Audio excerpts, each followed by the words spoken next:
ये क्या बात हुई माँ? छोटी छोटी बातों के लिए बार बार मीनाक्षी को घर लाना ठीक नहीं है। और वैसे भी माँ, मीनाक्षी के ससुराल वाले ऐसे नहीं हैं जैसा आप सोच रही हैं। जैसा वह बताती है, मैं उन्हें अच्छी तरह से जानता हूँ। जरूर कुछ न कुछ मीनाक्षी ने ही कहा होगा उन लोगों से। क्या आप अपनी बिटिया को नहीं जानती हैं माँ? हर बात में टेढ़ी टेढ़ी बातें करती है। अरे कोई एक शब्द कहता है तो वह उछल कर 4 शब्द कहती है।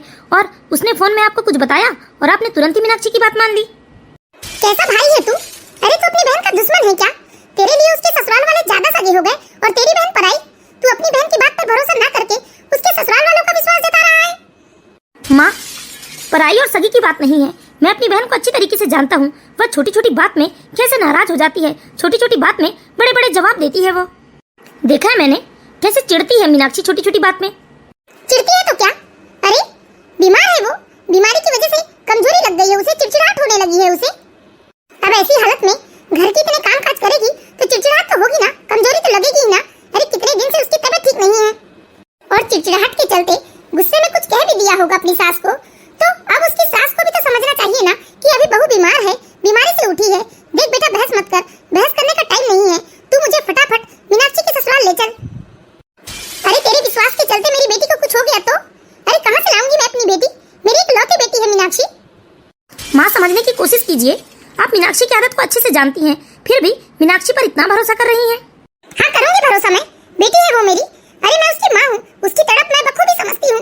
उसकी आवाज ने मुझे बता दिया कि वो कितनी तकलीफ में है। देख बेटा, बहस मत कर, मुझे अभी के अभी मेरी बेटी के ससुराल ले चल। और तू नहीं ले जाता तो भी बोल दे, मैं ऑटो टैक्सी करके चली जाऊंगी। ले जाइए ना जी मम्मी जी को। अब मम्मी जी इतना कह रही हैं तो चले जाइए दीदी के ससुराल। हो सकता है सच में दीदी की तबीयत बिल्कुल ठीक ना हो या उसके ससुराल में किसी बात का हंगामा हो गया हो। जाकर सुलझा दीजिए। सुमन, तुम जानती हो ना मीनाक्षी को? वो सब ठीक है जी, वो सब अपनी जगह है, लेकिन फिलहाल मम्मी जी जाना चाहती है तो उन्हें ले जाइए। वैसे भी मम्मी जी उनकी माँ है, उनकी तरफ से मम्मी जी दुखी हो जाती हैं। ठीक है माँ, अगर आप इतना ही कह रही हैं तो चलो, वरना मुझे तो मीनाक्षी की बातों पर जरा भी विश्वास नहीं है। कपिल अपनी माँ को समझाने की बहुत कोशिश करता है, लेकिन जानकी जी कपिल की बात नहीं मानती है। आखिरकार कपिल मजबूर हो जाता है और जैसे ही कपिल अपनी माँ को लेकर अपने बहन के ससुराल के लिए निकल ही रहा था कि अचानक दरवाजे में कपिल की बहन मीनाक्षी खड़ी हो जाती है। मीनाक्षी को अचानक दरवाजे में देखकर कपिल और जानकी दोनों हैरान हो जाते हैं। अरे मीनाक्षी, तुम ऐसे अचानक? अभी तो मैं आ ही रहा था माँ को लेकर तुम्हारे ससुराल। और ये क्या, तुम अकेली क्यों आई हो? विनोद जी को साथ लेकर क्यों नहीं आई? बोलो मीनाक्षी, कहीं तुम कुछ लड़ाई झगड़ा कर तो नहीं आई हो ना? भैया, मुझे किसी के साथ की जरूरत नहीं है, मैं अकेली आई हूँ। मुझे अपने घर का पता मालूम है, मुझे किसी के साथ की जरूरत नहीं है। अच्छा मीनाक्षी, एक बात बता, तू वहाँ सबसे बता बोल कर तो आई है ना? इधर मीनाक्षी कुछ कहती उससे पहले ही जानकी जी बीच में बोल पड़ी। बस करो कपिल, बस करो। अरे और कितना सवाल पूछोगे? मैंने तो बताया था ना तुम्हें कि मीनाक्षी की तबीयत ठीक नहीं है। जाने बेचारी मेरी बच्ची कैसे इतनी दूर से चली आई और तुम उसका हालचाल पूछने की बजाय उससे सवाल जवाब कर रहे हो। अरे उससे चैन से बैठकर चाय पानी तो पीने दो। बेचारी की हालत देखो कैसी हो गई है मेरी फूल सी बच्ची। और वैसे भी कपिल बेटा, तुम्हें क्यों इतनी टेंशन हो रही है? तुम्हारे लिए तो अच्छा ही है ना कि तुम इतनी दूर जाने से बच गए। मेरी बेटी खुद ही चली आई। बेटा तुम ये क्यों नहीं सोचते कि बेचारी इतनी बीमारी में भी उसने किसी को तकलीफ नहीं दी। एक सास से बचकर आई है और दूसरी सास की तरह तुम यहाँ उससे सवाल जवाब पूछ रहे हो। यहाँ तक तुमने उसे बैठने को भी नहीं कहा, लगातार सवाल पे सवाल कर रहे हो। और सुमन, तुम यहाँ खड़ी होकर क्या कर रही हो? क्या तुम्हारा इतना फर्ज नहीं बनता कि बेचारी तुम्हारी ननद रोते बिलखते अपने मायके आई है तो कम से कम चाय पानी की व्यवस्था ही करो रसोई में जाकर। जी जी मम्मी जी, बस मैं जा ही रही थी। माँ, तुम समझने की कोशिश क्यों नहीं करती हो? कोई बीमारी नहीं हुई है इसे। विनोद जी से फोन में बात हुई थी मेरी, उन्होंने मुझे सब कुछ बता दिया है कि आज भी ये अपने ससुराल वालों से लड़ झगड़ कर आई है। क्योंकि रात में ही मेरी बात हुई थी, उन्होंने बताया था मुझे छोटी सी बात का मीनाक्षी कितना बतंगड़ बना रही है। कोई बीमारी नहीं हुई है मीनाक्षी को, पूछिए जरा इससे, ये सब बीमारी का नाटक कर रही है। हाँ भैया, अब तो मैं पराई हो गई हूँ ना। अरे मेरी तकलीफ से आपको क्या लेना देना? आपको तो बस विनोद जी की बात का भरोसा हो गया। एक बार भी अपनी बहन से पूछना जरूरी नहीं समझा आपने कि सच में मुझे क्या तकलीफ है, मेरे साथ मेरे ससुराल में क्या हो रहा है। भैया आपने मुझे इतना पराया कर दिया है कि आप मुझसे कभी मेरा हालचाल तक नहीं पूछते। जिसने जो बताया उसकी बात पर भरोसा कर लेते हो। मीनाक्षी, ज्यादा ड्रामा करने की जरूरत नहीं है, बता सही सही क्या बात हुई है तेरे ससुराल में? बता मीनाक्षी बेटा, आखिर क्या बात हो गई है तेरे ससुराल में? बता अपने भाई को बता। इसे तो तेरा कम और तेरे ससुराल वाले की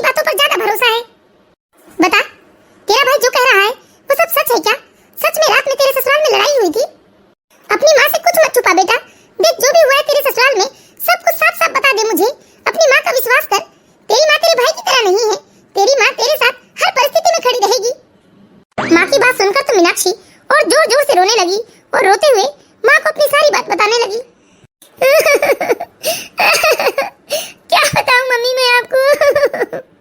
बता बेटा बता, लाडो रो मत, देख मेरा कलेजा मुंह को आ रहा है। माँ माँ मेरी कोई गलती नहीं है।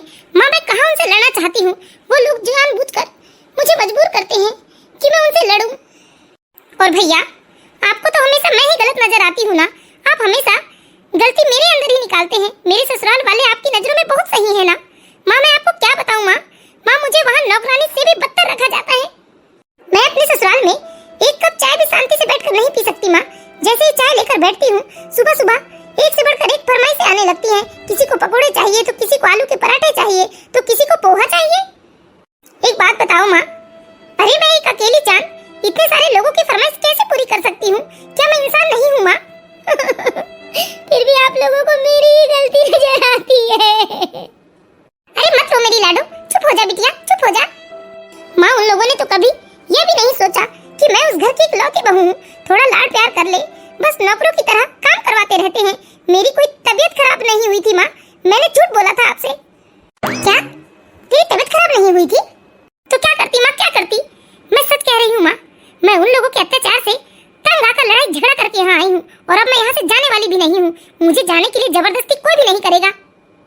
बेटी का यह फैसला सुनकर तो जानकी जी सच में डर गई कि कहीं यह सच में अगर ससुराल वापस नहीं गई तो क्या होगा।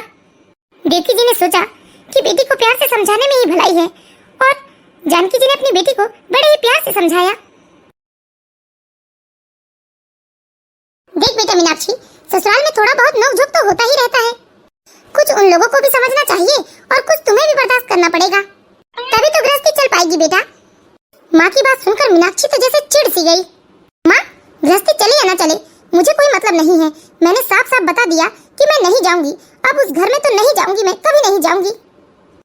ऐसा नहीं होता मीनाक्षी, तुम्हें थोड़ा बहुत समझना ही पड़ेगा। अरे दीदी मैंने गर्मा गर्म चाय लाकर रखा है, आप गर्मा गर्म चाय पी लीजिए और अपने दिमाग को ठंडा कर लीजिए। अपनी भाभी की बात सुनकर मीनाक्षी को समझ में नहीं आ रहा था कि उसकी भाभी उसे सांत्वना दे रही है या फिर चिढ़ा रही है। वैसे एक बात बताइए दीदी, ऐसे आप अचानक से बिना बताए आ गई हैं, तो आप कुछ दिन रुकेंगी या फिर चली जाएंगी? भाभी की बात सुनकर मीनाक्षी को बहुत गुस्सा आया, जैसे आग में घी का काम किया हो। भाभी ये क्या तरीका होता है पूछने का? ये मेरा भी घर है, मेरी मर्जी, मैं कब तक रहूंगी कब तक नहीं रहूंगी। तुम होती कौन हो मुझसे ये पूछने वाली? और वैसे भी कोई भी लड़की अपने मायके से एक दिन में ही वापस तो नहीं चली जाती है ना। अब आ गई हूँ तो कुछ दिन रुक कर ही जाऊंगी ना। अरे दीदी आप तो गुस्सा हो गई, मैं तो ऐसे ही मजाक में पूछ रही थी। अरे बहू तुम्हें तो मालूम ही है ना कि ऐसी तो ये लड़ाई झगड़ा करके आई है, इसका दिमाग गर्म है और तुम इससे कैसे उल्टी सीधी सवाल कर रही हो? अरे मम्मी जी मैं तो बस दीदी का गुस्सा दूर करने की कोशिश कर रही थी, लेकिन दीदी तो चिढ़ रही है। खैर कोई बात नहीं, अब मैं ऐसी बात नहीं करूंगी। बताइए दीदी आप क्या खाएंगी? और ये क्या, अभी तक आपने चाय भी नहीं ली? मुझे नहीं पीनी है कोई चाय वाय, और मेरे लिए कुछ बनाने की अभी फिलहाल जरूरत नहीं है। मुझे नहीं लगी है भूख। आप लोगों की बात सुनकर तो मेरा पेट भर गया है। देख लिया ना माँ आपने मीनाक्षी का तेवर। अरे ये कोई बात करने का तरीका होता है अपनी बड़ी भाभी से? अरे बेटा तुम्हें तो मालूम ही है ना कि तुम्हारी बहन थोड़ी जिद्दी है। देख बेटा उसका दिमाग ठीक नहीं है, उससे अभी कुछ कहना बेकार होगा। मैं उसे बाद में प्यार से समझाऊंगी, जा तू अपना काम कर ले। देखो बहू अभी मीनाक्षी का दिमाग ठीक नहीं है, तुम मुझसे अभी कोई बात मत करना। बस तुम रात के खाने की तैयारी करो, मैं किसी काम से थोड़ी देर के लिए बाहर जा रही हूँ। ठीक है मम्मी जी। जानकी जी इतना कहकर अपने काम से बाहर चली जाती है और उधर कपिल भी अपने काम से चला जाता है। इधर सुमन रसोई में चली जाती है, उधर मीनाक्षी अपने कमरे में बैठकर इत्मीनान से मोबाइल देख रही थी। ऐसा लग रहा है जाने कितने दिनों बाद मुझे शांति मिली है। अब तो सच में मैं महीनों तक यहाँ आराम करूंगी। अभी मुझे ससुराल जाने की कोई जरूरत नहीं है। अरे मेरा इतना बड़ा घर है, मेरे मम्मी पापा हैं, भाई भाभी हैं, फिर मैं अपने ससुराल वाले के ताने क्यों सुनूं? मैं तो अपनी मर्जी से जीवन जीऊंगी, मैं किसी के गुलाम बनकर नहीं रह सकती। अगर इनका भी फोन आया ना तो मैं फोन नहीं उठाऊंगी। ये अपने आप को समझते क्या है? क्या मैं इनकी गुलाम बनकर रहूंगी? इनके बूढ़े माँ बाप की मैं सेवा करूंगी? मेरा नाम मीनाक्षी है, मीनाक्षी राय। मीनाक्षी राय कभी किसी की गुलाम नहीं बन सकती, किसी के झूठे बर्तन नहीं धो सकती। मीनाक्षी अपने कमरे में बैठकर अकेले अकेले बड़बड़ा रही थी। मीनाक्षी को अपने मायके का बहुत घमंड था। करीब 1 घंटे तक मीनाक्षी अपने कमरे में बैठकर आराम से मोबाइल चलाती है। मीनाक्षी को अपने मायके का बहुत घमंड था। मीनाक्षी शुरू से ही घमंडी थी। वह कभी किसी की मदद करना तो बिल्कुल पसंद नहीं करती थी और यदि उसे कोई काम बता दे तो वह आग बबूला हो जाती थी। करीब 1 घंटे के बाद जब कपिल अपना काम निपटाकर घर आता है तो वह मीनाक्षी के कमरे में आकर मीनाक्षी के पास बैठते हुए कहता है, मीनाक्षी, विनोद जी का फोन आया था क्या? नहीं, मुझे किसी का कोई फोन नहीं आया है और आएगा भी तो मैं उनका फोन रिसीव नहीं करूंगी। अच्छा मीनाक्षी, जरा 1 गिलास ठंडा पानी तो लाना, गला सूख रहा है, कितनी गर्मी है ना बाहर। मीनाक्षी तो शुरू से ही नक चढ़ी थी, मुंह फट थी। बोलने की उसकी इतनी आदत हो गई थी कि यह भी भूल बैठी थी कि उसके सामने उसका बड़ा भाई बैठा है। उसने पानी मांगा तो मीनाक्षी ने तुरंत ही अपने भाई को जवाब दिया, भैया अब देख लिया ना आपने मुझे, अब मुझसे ही सारा काम करवाओगे क्या? मुझसे क्यों पानी मांग रहे हैं आप? अपनी बीवी को बोलो ना, वो पानी ला कर देगी। अपनी बहन की बात सुनकर तो कपिल बहुत हैरान था। कपिल को यकीन नहीं हो रहा था कि उसकी बहन मीनाक्षी से इतनी बदतमीजी कर सकती है। कपिल को बहुत गुस्सा आया और वह गुस्से से मीनाक्षी से कहा, मीनाक्षी, देख रहा हूँ तुम दिन पर दिन बहुत बदतमीज होती चली जा रही हो। तुम्हें बोलने की जरा भी तमीज नहीं है। तुम्हारी भाभी कोई बैठी नहीं है जो उसे पानी मांग लूं।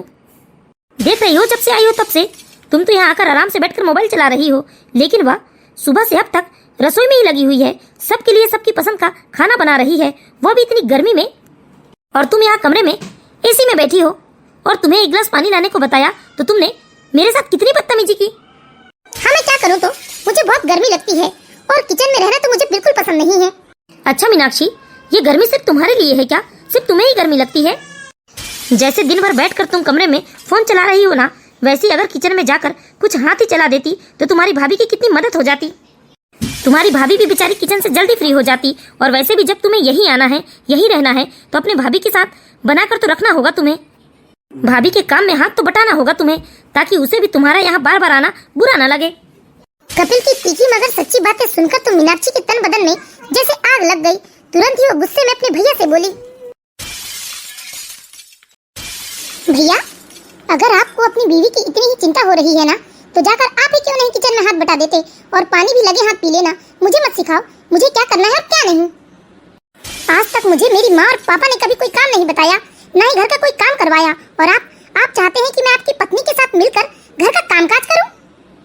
अरे आप ही शौक से बनिए जोरू का गुलाम, मुझसे ये नहीं होगा।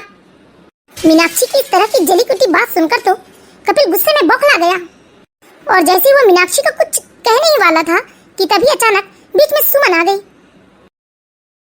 ये क्या है जी? अरे आप भी बराबर से, अगर आपको पानी चाहिए था तो मुझसे मांग लिए होते। कब से बैठकर बहस किए जा रहे हैं यहाँ आप?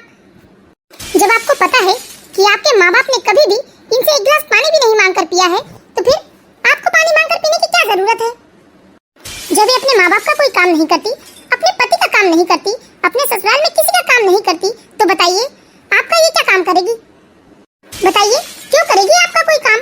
जब मैं अकेले पूरे घर का काम करती हूँ तो मैं आपको पानी नहीं दे सकती? आज तक तो मैंने ही आपको लाकर पानी दिया है ना। घर का सारा काम भी मैं करती हूँ, फिर आप इनसे क्यों कह रहे हैं कि घर के काम काज में मेरी मदद करे, आपको पानी ला कर दे? और दीदी आप, यह क्या तरीका है अपने बड़े भाई से बात करने का? ऐसे कौन बात करता है अपने बड़े भाई से? ओह, अब महारानी की बारी है, अब यह बोलेगी।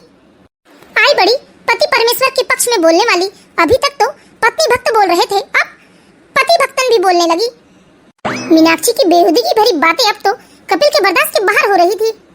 कपिल को मीनाक्षी की बात सुनकर बहुत ज्यादा गुस्सा आया और उसने गुस्से से अपनी बहन के गाल पर एक थप्पड़ जड़ दिया। अब बस, बहुत हो गया, अब शांत हो जाओ, वरना ये हाथ रुकने वाले नहीं हैं, क्योंकि अब तुम अपनी सारी सीमा लांघ रही हो।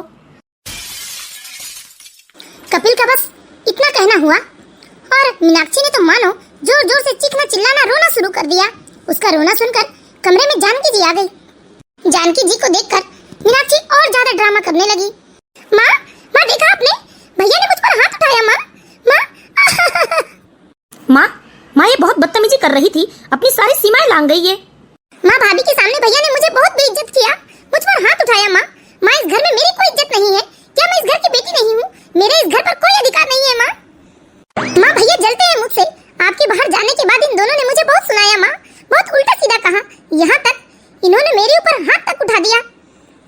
बेटी की बात सुनकर जानकी जी गुस्से में भड़क गई और गुस्से से भड़कते हुए अपने बेटे से कहा, कपिल कपिल ये क्या बचपना है? यह क्या सुन रही हूँ मैं? तुमने अपनी शादीशुदा बहन के ऊपर हाथ उठाया। माँ, आपने ये तो सुन लिया कि मैंने हाथ उठाया, लेकिन आप जानते हैं इसने कितनी बदतमीजी की है। रहने दीजिए, अपनी सफाई मत दीजिए आप।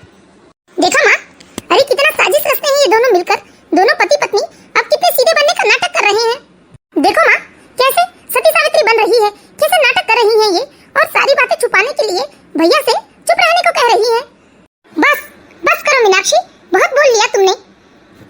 मम्मी जी, आप यहाँ नहीं थी, आपको सारी बात मालूम नहीं है, मैं आपको बताती हूँ।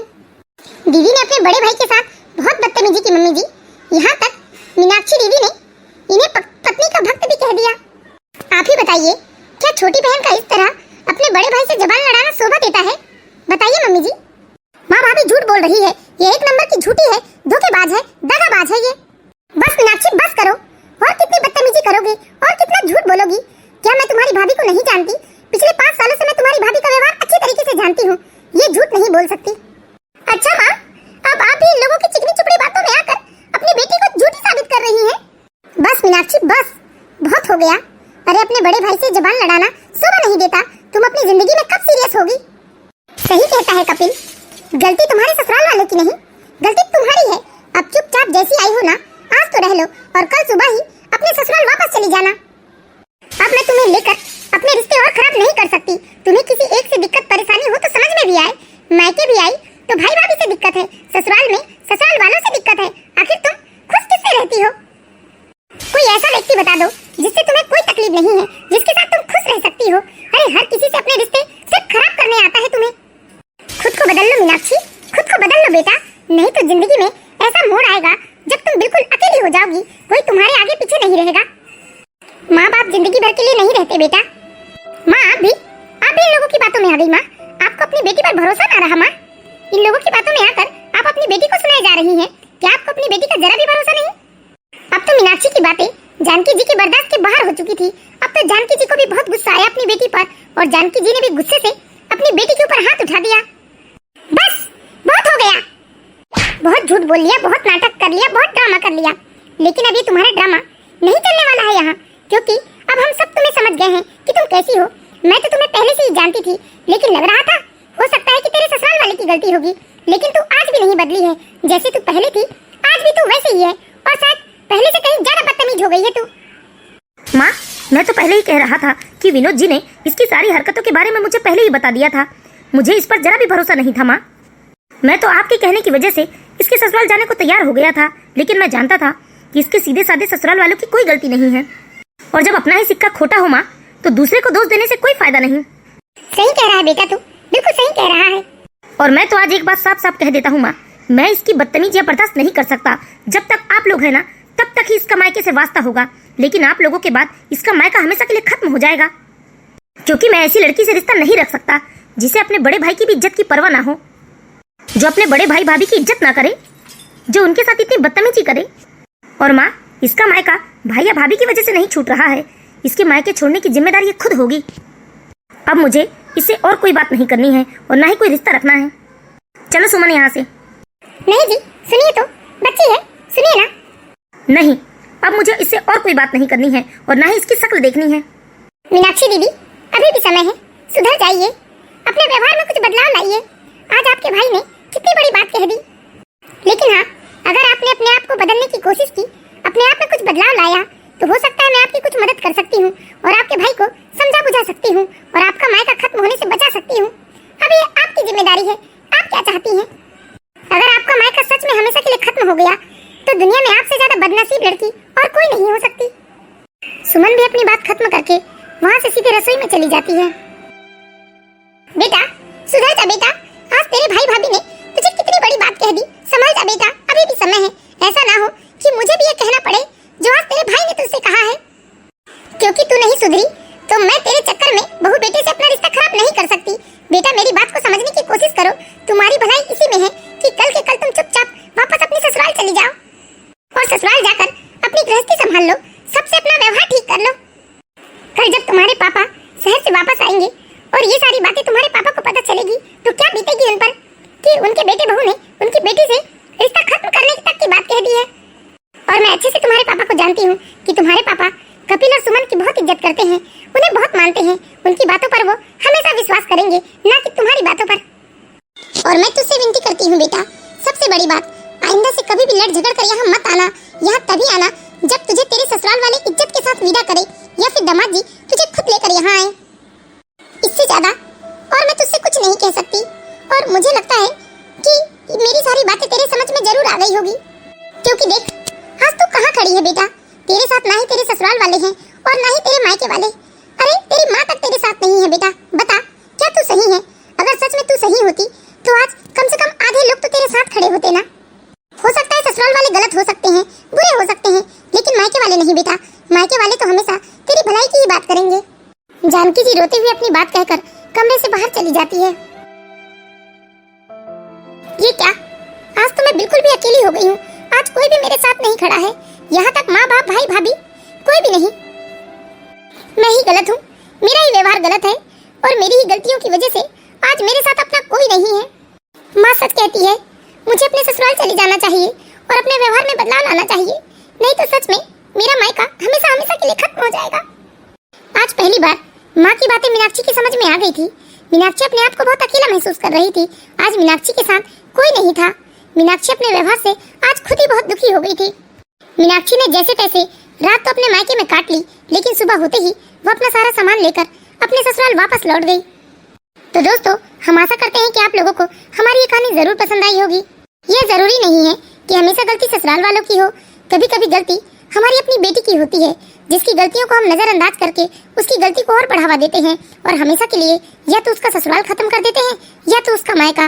तो दोस्तों, मैं आप लोगों से विनती करती हूँ कि अपनी बेटियों की गलतियों पर पर्दा न डालें, बल्कि उन्हें अपनी गलती का एहसास दिलाकर उनका मायका या ससुराल खत्म होने से बचा ले।